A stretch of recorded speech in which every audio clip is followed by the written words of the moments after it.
Welcome to simply Shenba. இன்றைக்கி நம்ம சிவப்பு அவல் புட்டு எப்படி செய்யலாங்கிறத பார்க்கலாங்க. நான் ஒரு கப் அளவு அவல் எடுத்திருக்கேன். இப்போ அதை வேறொரு பாத்திரத்துக்கு மாற்றிக்கலாம். தண்ணி விட்டு நல்லா கழுவி எடுத்துக்கலாம் 2 வாட்டி.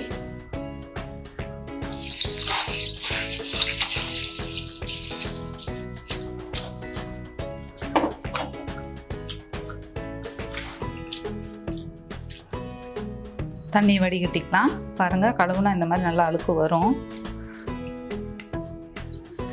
நல்லா 2 வாட்டி கழுவிக்கலாம். அப்போ தான் இருக்கிற அந்த குப்பைகள்லாம் ஏதாவது இருந்தாலும் போயிடும். இது பார்த்திங்கன்னா நம்ம ரொம்ப நேரம் ஊற வைக்கணுங்கிற அவசியம் கிடையாது. இது ரொம்ப லேசாக தான் இருக்குது. இப்போ இதை இந்த தண்ணியை ஃபில்ட்ரு பண்ணிக்கலாம். இப்போ நான் இதை ஃபில்ட்ரு பண்ணிட்டேன். ஃபில்ட்ரு பண்ணிவிட்டு பார்த்திங்கன்னா இந்த 1 ஸ்பூன் அளவுக்கு இந்த தண்ணி இப்படியே விட்டனாலே போதும். இது நல்லா ஊறிக்கும். இதை ஒரு 3 நிமிஷம் இப்படியே வச்சிடலாம். அது நல்லா ஊறட்டும்.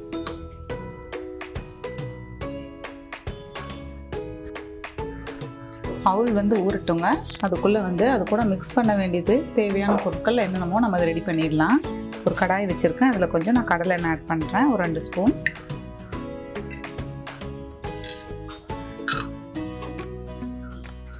கடுகு,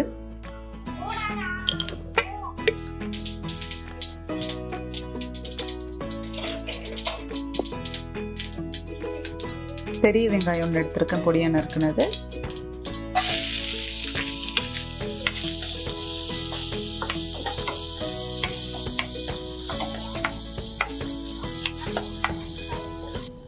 வெங்காயம் வதங்கிருச்சு. இது கூட நம்ம இஞ்சி பூண்டு விழுது ஆட் பண்ணிக்கலாம்.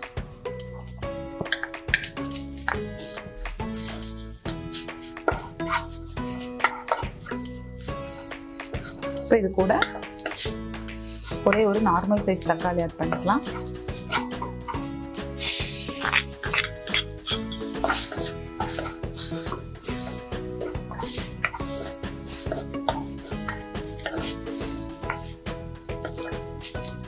இப்போ இது கூட 2 பச்சை மிளகாய் எடுத்திருக்கேன்.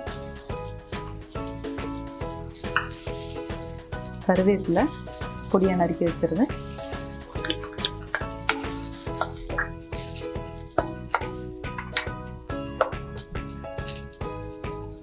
இப்போ அது கூடவே மஞ்சத்தூள்,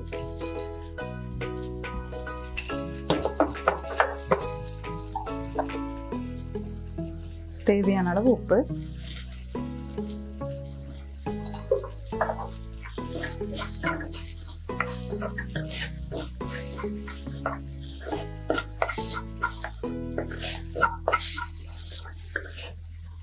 சீரகத்தூள் ஒரு 1/2 ஸ்பூன் ஆட் பண்ணிக்கலாம். அதே மாதிரி கரம் மசாலா ஒரு 1/2 ஸ்பூன்.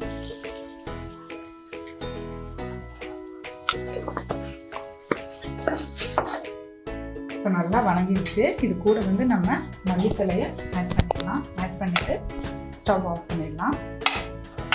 நல்லா கலந்து விட்டுருங்க. இப்போ இது கொஞ்சம் சூடு ஆறட்டும். ஆறுனதுக்கப்புறம் இதை நம்ம அவல் கூட மிக்ஸ் பண்ணிக்கலாம்.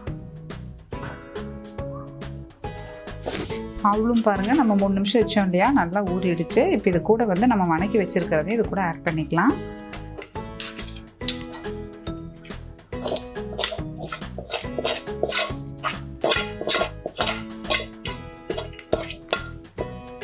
இப்போ இதை நல்லா கலந்து விட்டுடலாம். இந்த உப்பு காரம் எல்லாமே அதில் அவலில் பிடிக்கட்டும்.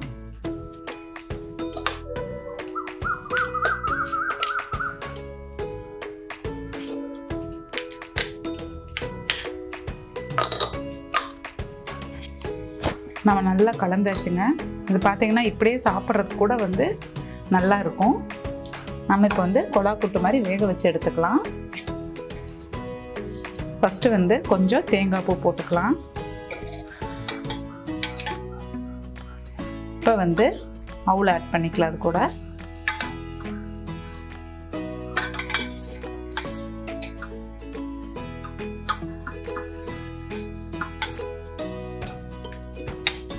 மறுபடியும் கொஞ்சம் தேங்காய் பூ ஆட் பண்ணிக்கலாம்.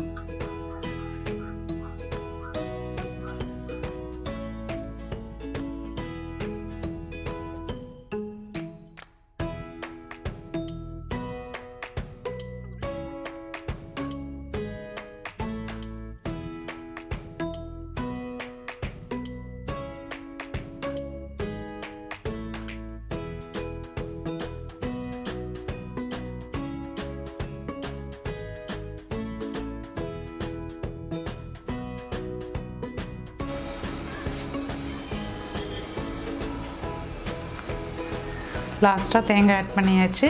இதை வந்து இனி நம்ம ஆவியில் வேக வச்சு எடுத்துக்கலாம்.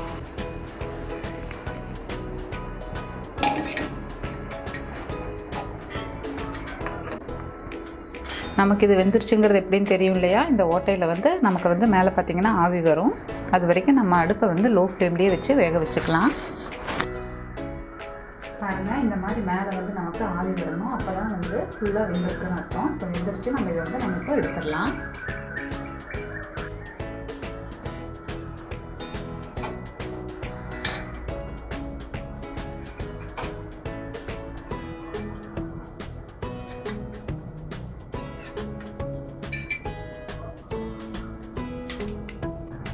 பாருங்கள், செவப்பவுல் புட்டு ரெடி ஆகிடுச்சு. மேக்ஸிமம் நம்ம வந்து ஆவியில் வேக வச்ச உணவு எடுத்துக்கிறது வந்து ரொம்ப நல்லது. அதே மாதிரி இந்த மாதிரி நம்ம அவுள் இந்த மாதிரி எதுனாலும் ராகி கோதுமை இந்த மாதிரி ஆவியில் வேக வச்சு எடுத்துக்கோங்க. அதில் வந்து நம்ம இந்த மாதிரி டிஃப்ரெண்ட்டாக எதுனாலும் ட்ரை பண்ணலாம். நான் வந்து கொஞ்சம் காரம் ஜாஸ்தியாக போட்டிருக்கேன். குழந்தைகளுக்கு கொடுக்குறீங்கன்னா பச்சை மிளகாலாம் கொஞ்சம் கம்மியாக ஆட் பண்ணிக்கோங்க. இல்லை போடாமல் கூட கொடுக்கலாம். ஏன்னா நம்ம கரம் மசாலா இஞ்சி பூண்டு அதோட காரமே குழந்தைகளுக்கு போதுமானது. இந்த மாதிரி நீங்களும் ட்ரை பண்ணி பார்த்துட்டு கமெண்ட் பண்ணுங்கள். சிம்பிளி ஷென்பா சேனலை சப்ஸ்கிரைப் பண்ணாதவங்க சப்ஸ்கிரைப் பண்ணிடுங்க. கூடவே பெல் பட்டனையும் ப்ரெஸ் பண்ணிடுங்க. தேங்க்யூ.